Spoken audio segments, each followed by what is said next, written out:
अपने बच्चे को लेकर भाग जाएगी प्रार्थना। बहुत दूर तक अनुपमा और पूरा परिवार मिलकर प्रार्थना और बच्चे को ढूंढेगा। जी हाँ दोस्तों, सुपरहिट टीवी सीरियल अनुपमा का आने वाला ट्विस्ट बहुत ही जबरदस्त और धमाकेदार होने वाला है। आपको बता दें कि अब आखिरकार प्रार्थना का बेबी इस दुनिया में आ चुका है, जिसका इंतजार कोठारी और शाह परिवार दोनों ही बेसब्री से कर रहे थे। आप तो जानते ही हैं कि प्रार्थना के बच्चे को लेकर कितनी जंग छिड़ी हुई थी। बच्चा यहाँ रहेगा या वहाँ रहेगा, किसे कस्टडी मिलेगी, ये उसका बच्चा है या इसका बच्चा है। लेकिन आखिरकार वह दिन आ ही गया जब प्रार्थना ने बच्चे को जन्म दे दिया। प्रार्थना को एक बेहद प्यारी बेटी हुई है, बिल्कुल उसकी तरह मासूम और एंजल जैसी। इसके बाद शाह और कोठारी परिवार मिलकर बच्चे का स्वागत करते हैं, लेकिन अस्पताल में हंगामा भी होता है। दरअसल उसी दिन अनुपमा का जन्मदिन भी होता है और उसी दिन अंश और प्रार्थना की बेटी का जन्म हुआ है। जब राही यह खुशखबरी सबको बताती है तो सभी बहुत खुश हो जाते हैं, लेकिन मोटी बा खुश नहीं होती।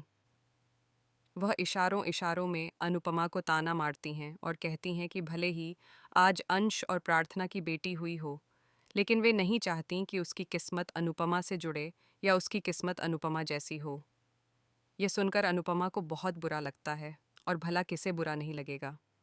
आने वाले ट्विस्ट में आप देखेंगे कि गौतम भी माही के साथ मिलकर चोरी छिपे प्रार्थना के बच्चे को देख रहा होता है, यानी वह अपने ही बच्चे को दूर से निहार रहा होता है।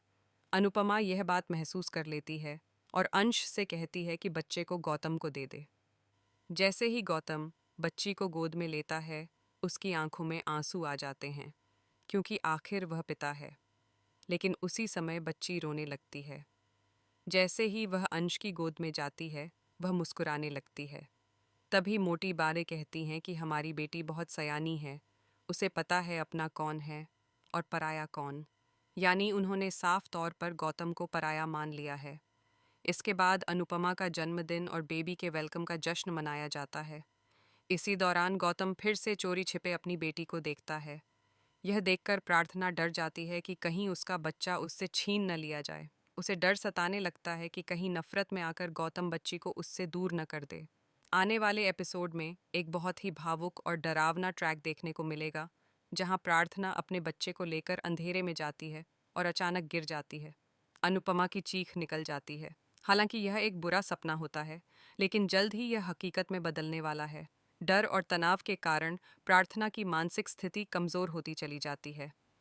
वह मानसिक रूप से बहुत कमज़ोर पड़ने वाली है और इसी वजह से कहानी में बड़ा ड्रामा देखने को मिलेगा। अब देखना दिलचस्प होगा कि प्रार्थना अपने बच्चे को कैसे संभालती है और अनुपमा उसे इस मुश्किल घड़ी से कैसे बाहर निकालती है। आप हमें कमेंट करके ज़रूर बताएं कि क्या आपको भी लगता है कि प्रार्थना अपने बच्चे को लेकर बड़ी मुसीबत में पड़ने वाली है। ऐसे ही टीवी सीरियल्स के लेटेस्ट अपडेट के लिए जुड़े